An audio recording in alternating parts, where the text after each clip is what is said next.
Hey fans, this episode is Fowler's Gaff. It's one of the shortest stories on the Southwick Time Machine, so short in fact that it was included in a single collection of short stories when it first debuted on the Time Machine. Now, like many of the other stories on the Southwick Time Machine, when it came to this one, I just happened to stumble across something that grabbed my attention. I remember being excited when I started digging into the story, which could be categorized as true crime or better yet quirky, thanks to a mysterious cat. But my excitement was short-lived thanks to the story's anticlimactic conclusion, but I found it to be a cute story nonetheless. Anyway, let's dive right in. So here we go. In 1933, there were about a dozen homes on Fowler Road, a little used back road in Westfield, Massachusetts, connecting it to Southwick, Massachusetts. Most of the Fowler Road residents at the time were farmers. On Friday, May 12th, at about dusk, a call from a Fowler Road resident came into the local police station. The excited and somewhat frightened caller reported seeing two automobiles speeding by his house. Even though the caller said the tail and coupe fired shots at the first automobile, he said he was close enough to see the vehicle's plate number through the dust kicked up by the cars as they sped down the dirt road.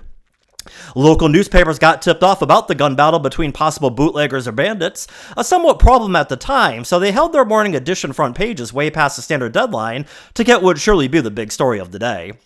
Police contacted the Massachusetts State Registry of Motor Vehicles, who informed them that the car wasn't a coupe, but a coach belonging to well-respected Southwick farmer Oliver Holcomb, who lived on Vining Hill.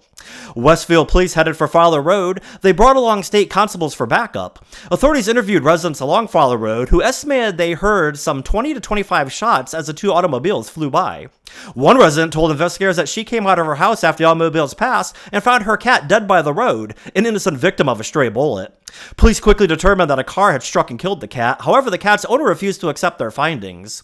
Authorities went to Southwick, where they questioned Holcomb. He thought about it briefly before telling them that his car had backfired several times, and he must remember to take it to the mechanic for service. Case closed. You can read Fowler's Gaff on the Southwick Time Machine at www.southwicktimemachine.com. The complete story is there, as are any edited out portions, the author's additional research notes.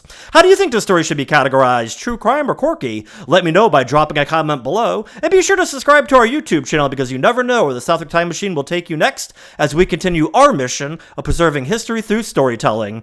Until next time, thank you for watching.